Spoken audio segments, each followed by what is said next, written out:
Fala galera que assiste meu canal, sejam bem-vindos a mais um vídeo. Para quem não me conhece, muito prazer, eu sou o Lucas Gonçalves, o Ruivo, e neste canal a gente fala um pouquinho sobre a palavra de Deus, sobre esse mundo da arte, e é isso que a gente comenta aqui, né?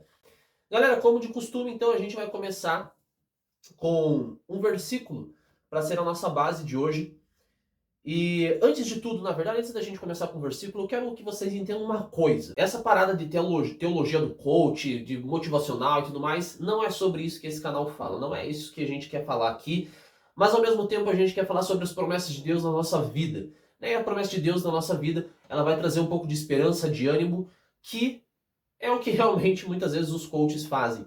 Mas esquece essa parada de coach e realmente foca os teus olhos em Deus e foca o teu coração naquilo que ele tem para falar para você nesse dia, né? Nessa tarde, nessa manhã, não sei que horário que você está assistindo, mas eu espero que realmente você esteja com os ouvidos abertos, o coração atento para aquilo que Deus quer falar com você nesse dia. E o versículo base de hoje ele está em Zacarias 8. Eu não vou ler ele inteiro, mas a gente vai refletir em algumas partes. Na verdade, eu vou ler bastante. Então, se você quiser abrir a tua Bíblia comigo, dá um pause e leia lá comigo também. Né, eu vou... só um momento que eu preciso pegar meu óculos, porque senão eu não consigo ler. Agora sim, agora eu consigo estar falando com vocês aqui. E então assim, para a gente começar, vamos lá. Zacarias 8, ele vai falar sobre as promessas de Deus. E depois a gente vai decupar um pouquinho mais esses versículos e entender o que aplica na nossa vida e o que não aplica, né? Então ele começa assim. O Senhor Todo-Poderoso falou comigo e disse: Eu tenho grande amor por Jerusalém, um amor que me faz ficar irado contra os seus inimigos. Eu voltarei para Jerusalém e ali morarei. Então Jerusalém será chamada de Cidade Fiel, e o monte do Senhor Todo-Poderoso será chamado de Monte Santo. Mais uma vez, os velhinhos e as velhinhas, com as suas bengalas na mão, vão se sentar nas praças de Jerusalém, e as praças ficarão cheias de meninos e meninas brincando. Isso pode parecer impossível aos que voltaram do cativeiro da Babilônia, mas não é impossível para mim, o Senhor Todo-Poderoso. Vou salvar o meu povo e os tirarei dos países do leste e oeste para onde foram levados como prisioneiros e os trarei de volta para Jerusalém, onde ficarão morando. Eles serão meu povo e eu serei o seu Deus e eu governarei com justiça e fidelidade.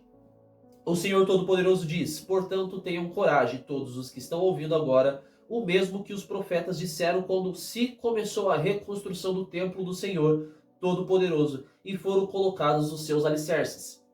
Pois até aquele tempo não havia dinheiro para pagar os trabalhadores e os animais de carga não rendiam dinheiro para os seus donos. Havia tantos inimigos que ninguém vivia seguro, pois eu fiz com que todos fossem inimigos uns dos outros. Mas eu, o Senhor Todo-Poderoso, prometo que agora não vou tratar os que restam desse povo como fiz no passado. Eles semearão as suas terras em paz, as parreiras darão uvas, a terra dará boas colheitas e cairá chuva do céu. Darei tudo isso aos que restarem do meu povo, moradores de Judá e de Israel. No passado, os povos de outras nações maldiziam uns aos outros assim: que Deus os castigue como castigou o povo de Judá e de Israel. Mas eu vou salvar vocês, e no futuro, aqueles mesmos povos dirão uns aos outros: que Deus os abençoe como abençoou o povo de Judá e de Israel. Não fiquem com medo, tenham coragem. Mas por que eu quis pegar esse texto hoje com essa mensagem que eu coloquei ali no título? Então, uma mensagem de esperança. Porque muitas vezes eu vou usar a minha vida como exemplo, como eu sempre faço nos vídeos. Eu acho que nada melhor do que a gente usar a nossa vida, daquilo que a gente está vivendo, a gente tem propriedade para falar sobre a nossa vida. Né? Então, eu vou chamar atenção, principalmente para o versículo 4 ao 6. Ele vai falar assim: mais uma vez, os velhinhos e as velhinhas, com suas bengalas na mão, vão se sentar nas praças de Jerusalém, e as praças ficarão cheias de meninos e meninas brincando. Isso pode parecer possível aos que voltaram do cativeiro da Babilônia, mas não é impossível para mim, o Senhor Todo-Poderoso. Para a gente entender um pouquinho aqui, a gente precisa entender do contexto histórico da Bíblia. Eles ficaram presos durante 70 anos em cativeiros na época do rei Nabucodonosor. E depois eles foram libertos e tudo mais, tudo acontece ali. É preciso entender um pouquinho desse contexto histórico, por que Zacarias acaba revelando isso ao povo de Judá e de Israel, aquilo que Deus quer que eles falem. Porque realmente Deus, ele permitiu que tudo isso acontecesse, mas ele promete aqui neste momento, cara, tudo vai voltar a ser como era antes. né? E até melhor. Inclusive depois, Deus ele promete o seguinte lá no 9. Ele vai falar assim, ó. 9:12. Prisioneiros, voltem para sua fortaleza, voltem todos que ainda têm esperança, pois vou lhe dar 2 vezes mais bênçãos do que os castigos que vocês receberam. Ou seja, o que Deus quer falar aqui pra gente? Cara, muitas vezes a gente tá numa fase desanimado, numa fase que fala assim, cara, não sei o que eu fiz de errado, o que aconteceu na minha vida, por que eu desanimei. E aí Deus vai falar assim, cara, eu tenho uma promessa pra você, não desanima.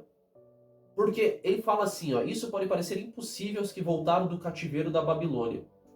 Por que eu falei que eu vou usar a minha vida, né, em relação a isso? Porque muitas vezes, a gente como cristão, a gente tem essa mania de achar que, cara, todas as coisas vão ser perfeitas porque a gente acredita em Deus. E não é bem assim que funcionam as coisas. Então a gente precisa entender que realmente existe uma promessa em tudo aquilo que Deus fala, mas existe um sentido, sabe? Então, hoje, a minha oração realmente entender aquilo que Paulo vai nos falar também mais para frente, lá no Novo Testamento, que todas as coisas cooperam para o bem daqueles que amam a Deus segundo o seu propósito, ou seja, segundo o propósito de Deus. E aí, às vezes, eu me pego pensando em todas as coisas que eu já fiz de errado, todas as coisas que eu fiz no meu passado. Eu fiz muitas coisas que eu sei que em um tempo eu fiquei preso nesse cativeiro da Babilônia. Né? E quando eu li hoje esse texto, Deus me fez entender muitas coisas e eu quero que você entenda também isso da parte de Deus. Cara, a gente toma as nossas ações que muitas vezes vão levar a gente para o deserto. Vai levar a gente para Babilônia. E a gente fica durante muito tempo ali e depois desse tempo, Deus nos resgata. E aí a gente fala assim, ah, beleza, já não estou mais na Babilônia, já não estou mais no deserto, mas, putz, será que ainda Deus vai realizar os planos dele na minha vida? Será que Deus vai fazer tudo aquilo que ele já prometeu? Será que eu sou digno de receber aquilo que Deus tem pra gente? E a gente sabe que não, essa é a verdade. A gente sabe que nós não somos dignos do amor de Deus, começando por aí. Porque nós somos pecadores, nós somos seres humanos que erram, que falham o tempo todo. E a graça e a misericórdia de Deus vem e renova a gente todos os dias. E todos os dias Deus dá uma nova chance a gente. Então isso, muitas vezes a gente tem aqueles pensamentos intrusivos, né? De falar assim, ai Deus, eu já pequei tanto contra ti, será que o Senhor ainda me ama? Será que o Senhor ainda vai cumprir as coisas na minha vida? Em outra passagem, a palavra de Deus vai falar que Deus ele vai esquecer os nossos pecados no mar do esquecimento. E a gente fica com aquilo na cabeça, muitas vezes o acusador vem e fala assim, cara, você não é digno, você não merece isso, você é isso, você é aquilo. E aí realmente volta para a palavra de Deus, onde fala assim, isso pode parecer impossível aos que voltaram do cativeiro da Babilônia, mas não é impossível para mim, Senhor Todo-Poderoso. Ou seja, nada é impossível para Deus. Muitas vezes a gente fica com o nosso pensamento e, putz, Deus, será que realmente tudo aquilo que eu vivi no cativeiro da Babilônia, tudo aquilo que eu tive de experiência, será que o Senhor vai realmente me curar, me transformar, tirar aqueles traumas, tirar aqueles negócios da minha vida? Será que realmente eu vou viver o extraordinário novamente? E a palavra de Deus vai confirmar isso pra gente. Só que aí eu vou destacar outros versículos que vêm logo em seguida. Então, primeiramente, entender que nada é impossível para Deus, o Senhor Todo-Poderoso, como diz aqui. Pode parecer impossível para quem já esteve no cativeiro. Muitas vezes a gente estava lá preso, a gente não via salvação, Deus já tirou a gente de lá. E Deus coloca a gente no lugar, só que mesmo assim a gente fica pensando, putz, eu vivi tanta coisa lá, eu vivi tanta coisa lá, será que eu consigo ver ainda os planos de Deus na minha vida? Então Deus confirma isso na sua vida, você ainda vai viver os planos de Deus na sua vida. Pode parecer impossível para você, mas não é impossível para Deus. Mas é importante entender os próximos passos, entender o seguinte. Então, lá no capítulo 8, versículo 9, Deus vai falar assim, portanto, tenham coragem todos os que estão ouvindo agora o mesmo que os profetas disseram quando se começou a reconstrução do templo do Senhor Todo-Poderoso e foram colocados os seus alicerces. Ou seja, é preciso entender que quando Deus ele coloca aqui a cidade de Jerusalém lá no começo, eu tenho um grande amor por Jerusalém.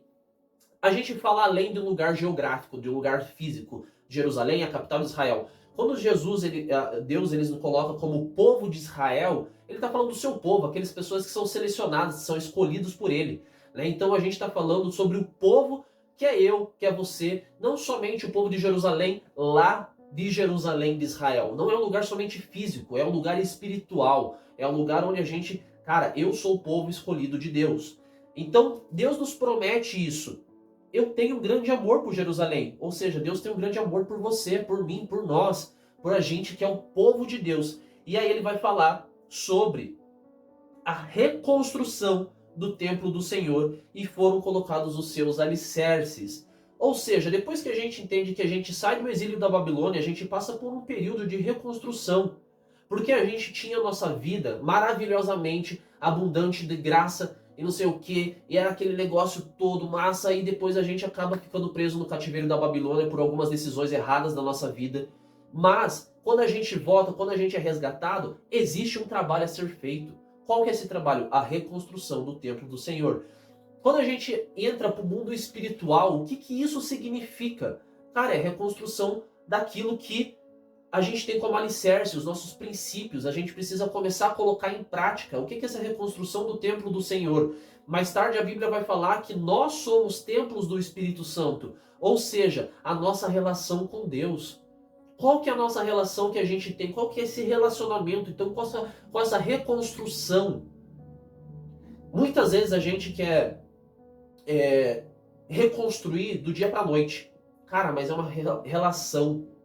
A gente constrói passo a passo, dia a dia. Por isso que eu falei lá no começo do vídeo, eu tenho hoje uma rotina de ler a Bíblia todos os dias, porque eu sei que isso faz parte da reconstrução daquilo que o Senhor me prometeu, da reconstrução do templo do Senhor na minha vida. Entender que eu preciso passar um tempo com Ele, porque quando Ele me trouxe do cativeiro da Babilônia, do deserto, Ele me tirou daquele lugar, eu realmente entendo que eu preciso reconstruir, para depois, mais tarde, aí vem depois outra promessa, terceiro lugar, eles semearão as suas terras em paz, as parreiras darão uvas, a terra dará boas colheitas e cairá chuva do céu.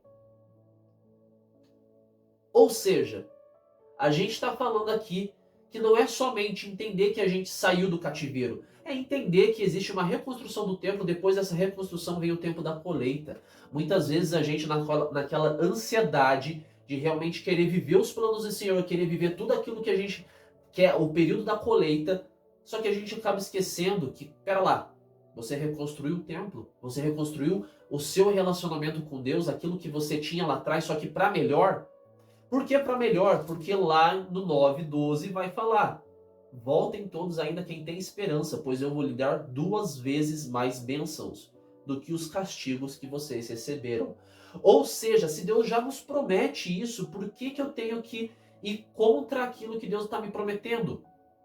Só que, claro, Ele vai colocar lá pra gente o seguinte: são essas coisas que vocês devem fazer. 8:16. Digam todos a verdade uns aos outros e decidam com justiça os casos nos tribunais, a fim de que haja paz. Porém, não façam planos para prejudicar uns aos outros e não jurem falso, pois eu, o Senhor, odeio tudo isso. Ou seja, a gente quer entender que muitas vezes a gente precisa entender que quando a gente sai do cativeiro, sai da Babilônia, que é esse lugar realmente de entender que a gente está fora da presença de Deus, que a gente está vivendo situações que a gente não deveria estar vivendo por causa das nossas atitudes. Deus nos resgata de lá porque Ele é misericordioso, sua graça dura para sempre. Ele nos coloca no lugar, só que Ele fala, primeiro reconstrói o templo. Depois de reconstruir o templo, vai ter o tempo da colheita. Depois do tempo da colheita, vai vir a bênção duplicada. Só que para isso, vivam de acordo com aquilo que eu falei. Vivam de acordo com aquilo que eu quero que vocês vivam. Porque a gente tem que entender que não é sobre aquilo que a gente quer, não é sobre o que o Lucas quer, não é sobre aquilo que você quer, é sobre aquilo que Deus quer da gente. É sobre aquilo que Deus já nos chamou para fazer. Então, a gente precisa entender que quando nós entregamos a nossa vida para Deus, quando Ele tira a gente do cativeiro da Babilônia, a gente precisa entender que realmente é esse lugar de obediência a Deus para que todas as coisas possam ser reconstruídas. Primeiro a gente reconstrói, coloca os alicerces. O que é o alicerce? São os princípios de Deus na nossa vida. Muitas vezes a gente quer quebrar, a gente quer negociar princípios, a gente não pode negociar princípios com Deus.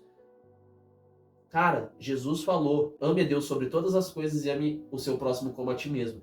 Primeiramente é isso. Esses são os alicerces. Cara, como que você fala, eu amo a Deus, mas você não cumpre as palavras dele, não cumpre as regras dele? Não estou falando que eu sou santo. Isso realmente é uma coisa que a gente tem que estar em santidade todos os dias, buscando cada vez mais. Mas é isso que eu tento fazer todos os dias da minha vida, desde o primeiro momento que Deus me tirou do cativeiro. E é por isso que eu estou hoje aqui falando essa mensagem para você, porque Deus me colocou, ministrou no meu coração primeiro, para depois que eu possa passar para os outros. A partir do momento que eu entendi isso, cara, as coisas começaram a cair. Sabe quando aquela expressão antiga da ficha caiu? Então a ficha caiu. Cara, é isso. Eu vivi durante 2 anos da minha vida preso num deserto, preso num cativeiro. E aí eu comecei a reconstrução do templo, para daqui a pouco estar colhendo aquilo que Deus me promete, e 2 vezes mais. Só que para isso eu preciso cumprir as leis dele. Eu preciso obedecer. Eu preciso entender que eu sou o povo de Jerusalém, eu sou o povo de Israel, o povo escolhido por ele. Só que ele nos deixa as suas ordens. Muitas vezes a gente quer, como cristão, entender que a graça de Deus é abundante, é maravilhosa, e ela é. Glória a Deus por isso. Mas também existe, cara, existe uma contrapartida da nossa vida, que é obedecer a Ele. Muitas vezes a gente quer as coisas de Deus, mas, putz, cara, o que você está fazendo? Quais são suas atitudes? As suas atitudes estão agradando a Deus ou está só te afastando cada vez mais de Deus? Em vez de você estar reconstruindo o templo, que é esse relacionamento com Deus, você está destruindo o templo novamente. Você reconstrói, destrói e assim por diante. Então nunca vai chegar esse tempo da colheita, onde semearão as suas terras em paz, as parreiras darão uvas, a terra dará boas colheitas e cairá chuva no céu. E aí tem mais uma outra coisa que a gente entende também, eu não vou me aprofundar muito, mas entender, que ele vai falar assim, ó, no 11, mas eu, Senhor Todo-Poderoso, prometo que agora não vou tratar os que restam desse povo como fiz no passado. Ou seja, existe uma quebra geracional. Cara, a partir de você começa a acontecer tudo isso. Ah, porque eu vim de uma família X, uma família Y, uma família que bebe, uma família que fuma, uma família que faz isso, uma família... Não é a questão do que a tua família fez, o que a tua família deixa de fazer, é a questão de você quebrar esse ciclo e falar assim, cara, a partir de mim, eu vou reconstruir o templo, eu vou sair do templo do cativeiro, vou reconstruir, vou começar a colher, mas para isso eu preciso obedecer. É sobre bater no peito e assumir a responsabilidade sobre aquilo que Deus nos coloca. O que Deus está colocando na sua mão. Então eu sei aquilo que Deus está colocando na minha. E é por isso que eu estou aqui falando para vocês. É por isso que Ele está derramando cada vez mais na minha vida. E eu estou entendendo essas bênçãos degrau por degrau, entendendo esse nível de profundidade que eu estou tendo com Ele, esse nível de relacionamento que eu estou tendo com Deus para poder compartilhar isso para os outros. É para isso que serve esse canal, é para isso que a gente está aqui, é para isso que eu vivo. Seja através de uma aula que eu dou, seja através de um teatro que eu faça, seja através de uma música, seja através de tudo, seja através da minha vida. Porque Paulo nos coloca lá depois que a gente deve ser carta aberta ao mundo, testemunhos vivos. É para isso que a gente foi chamado, para a gente transbordar Jesus. Então essa é uma mensagem de esperança, mas também é uma mensagem que, cara, faça a tua parte, porque Deus vai fazer a dele. Mas primeiro faça a tua parte. Faça a tua parte nesse sentido de obedecer a Deus. Eu não estou aqui, que nem eu falei no começo desse vídeo, nenhum coach. Eu não quero que vocês entendam que eu sou coach e estou aqui para dar uma motivação de nossa, agora tudo vai funcionar na minha vida. Ei, vamos lá, calma lá. Primeiro faça a tua parte, depois Deus vai fazer a parte dele, porque é a promessa dele. É segundo a palavra dele, não é segundo o livro de autoajuda, não. Não é na nossa força, na força dele. Mas a gente precisa fazer a nossa parte. Reconstruir o templo. Entender que quando a gente sai do cativeiro, a gente precisa andar de volta. Ah, Deus me tirou do cativeiro, glória a Deus, aleluia. Pera lá, glória a Deus, aleluia. Mas você vai querer ficar numa vida dessa mesmice? Ou você vai realmente reconstruir a sua relação com Deus? Porque que era o templo de Deus no Antigo Testamento? É realmente ter a presença dele. O templo de Deus, o tabernáculo, onde somente os sacerdotes iam, era realmente a presença de Deus. Só que, cara, a boa notícia é que depois que Jesus veio, ressuscitou, ele rasgou o véu. Nós temos livre acesso ao Pai. O que é esse rasgar o véu? É realmente entender que o véu foi rasgado desse templo. Não existe mais essa necessidade de ser somente o sacerdote. Cara, eu sou uma pessoa comum, mas eu tenho acesso ao Pai. Eu tenho acesso ao relacionamento e falar assim, Pai, estou aqui presente. Fala comigo. Ter essa relação com Ele. Ter o privilégio de chamar Ele de Pai e não somente de Senhor. Eu entendo o senhorio dele, mas eu também entendo que eu tenho um relacionamento de filho com Ele. Eu te convido a fazer isso, a ter esse relacionamento com Deus cada vez mais íntimo, cada vez mais próximo. Porque é para isso que Ele nos chamou. E te convido a ler Zacarias, que realmente está virando muitas chaves na minha cabeça. E entendendo cada passo daquilo que eu já fiz, aquilo que eu estou fazendo e para onde que eu devo ir. Não só Zacarias, leia a Bíblia toda. A Bíblia está aí para isso. Né, galera, então, eu quero te deixar um convite também, neste momento. Se você é de Curitiba, no dia 25 de outubro, eu vou estar ministrando numa vigília lá na ilha aqui de Sabará. E vai ser um tempo incrível, um tempo de restauração. É uma vigília de artes, então vai estar a galera lá da dança, da música, do teatro, ali da região 601 aqui de Curitiba, que é Campo Comprido, SIC, Sabará, Fazendinha, Plantão, essa galera toda. E vou deixar o link aí para vocês, também aí embaixo na descrição, beleza? Se esse vídeo fez sentido para você, compartilha com as outras pessoas, porque a gente precisa levar o evangelho também a todos os lugares. Deixa o seu like, comenta aqui, e é nóis. Beijos, abraços e até a próxima.